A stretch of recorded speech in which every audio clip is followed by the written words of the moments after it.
নমস্কার বন্ধুরা, টিপাস ডিমে সকলকে স্বাগতম। তোমরা সবাই কেমন আছো? আমি তোমাদের আশীর্বাদ ঠাকুরের কৃপায় ভালো আছি। তো শুরু করতেছি আবার একটি ভিডিও।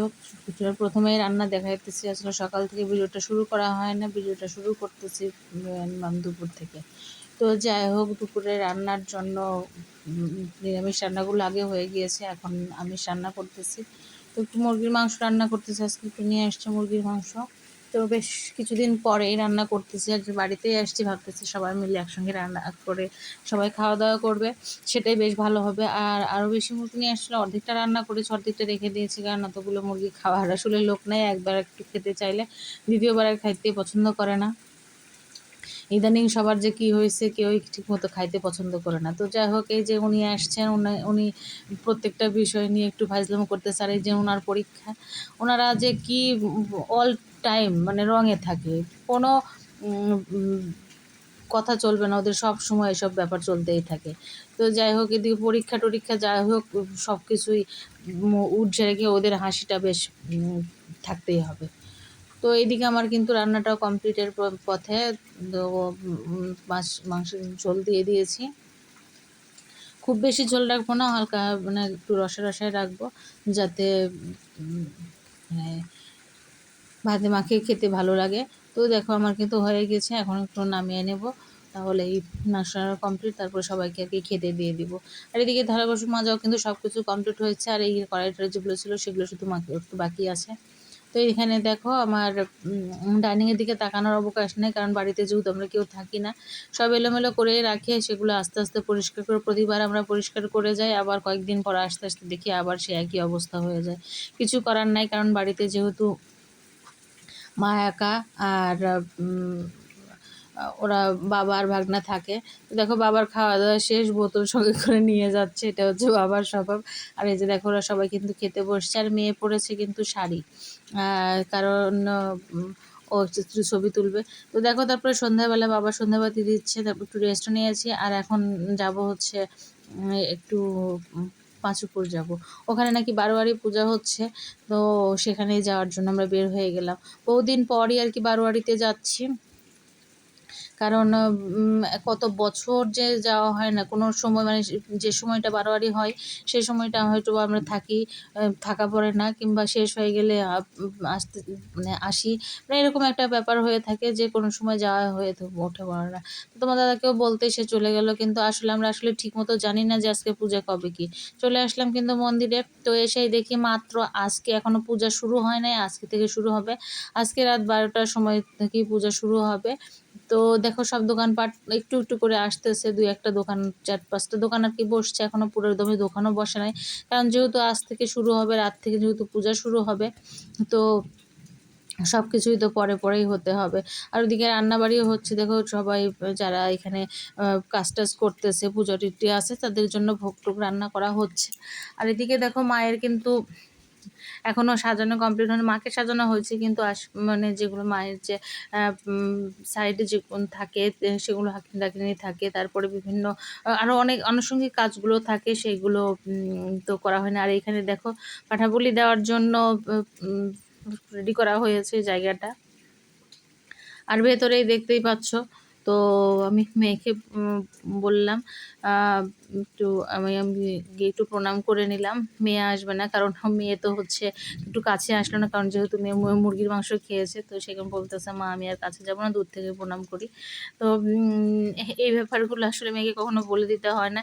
ও বাবা ওখান থেকে বের হয়ে আসতে দেখি এই জায়গা সুন্দর বকুল ফুল পড়ে আছে, এত সুন্দর গন্ধ বেরোইতেছে। আমি প্রথমে বলতেছি গন্ধটা কিসের, পরে দেখি তাকিয়ে দেখি যে বকুল ফুল, উপরে অবশ্য গাছ আছে, সেখান থেকে পড়তেছে।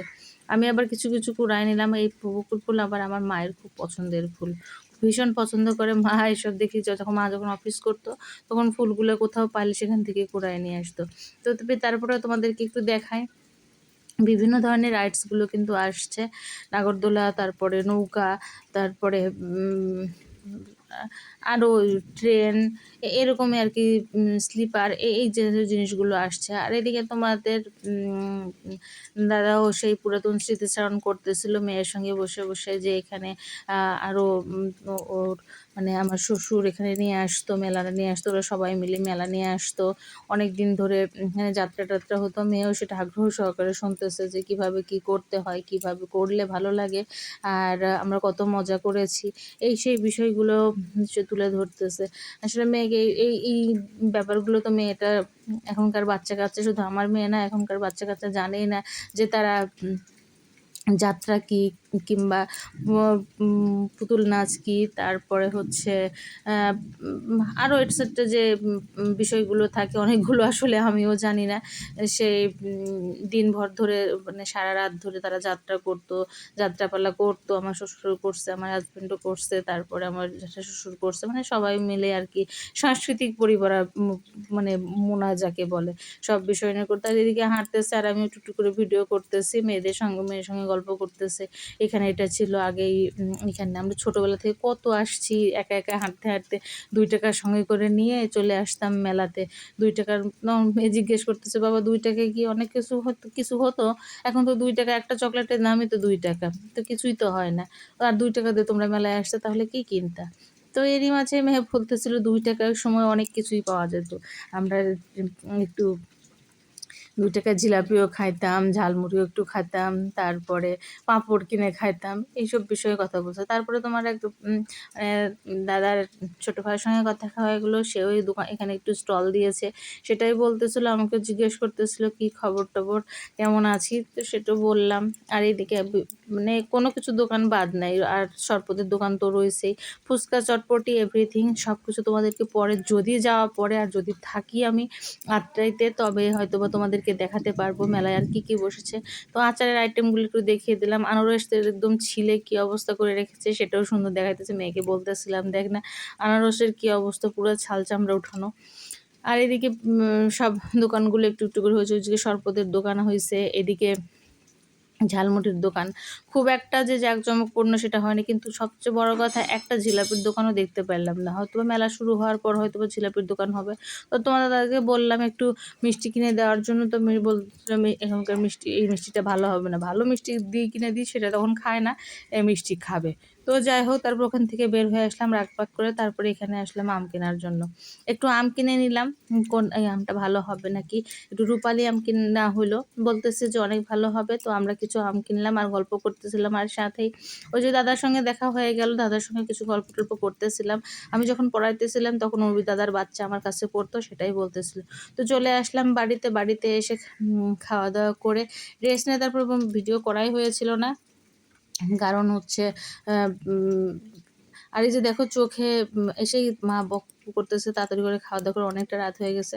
তারপর খাওয়া দাওয়ার পর যা কথাবার্তা করিস। তো এই যে দেখতেই পাচ্ছ আমার চোখ, খাওয়া দাওয়া করে নিলাম। আর চোখের এখানটায় দেখো যে ফোলাভাবটা ছিল সেটা কমে গেছে। আর রাত্রে থালা বাসন মাজা কপ সব কমপ্লিট। তো তো তারপরে এখানে আস আসছি, এই সব রাখা মানে মাজা ঘষে কমপ্লিট, থালা বাসন রাত্রে মেজে রেখেছি, আর প্রেশারে ওটা করা হয় না। আর তো তো এই তো ছিল বন্ধুরা সারাদিনের ভিডিওটা ভালো লাগলে অবশ্যই লাইক কমেন্ট করে দিও। আর আমি ভয়েস দিচ্ছি মানে সেটা ঝামেলা হবে না, এটা তো হতেই পারে না। তো যাই হোক, সবাই সুস্থ থাকো, ভালো থাকো, শুভরাত্রি, পরবর্তী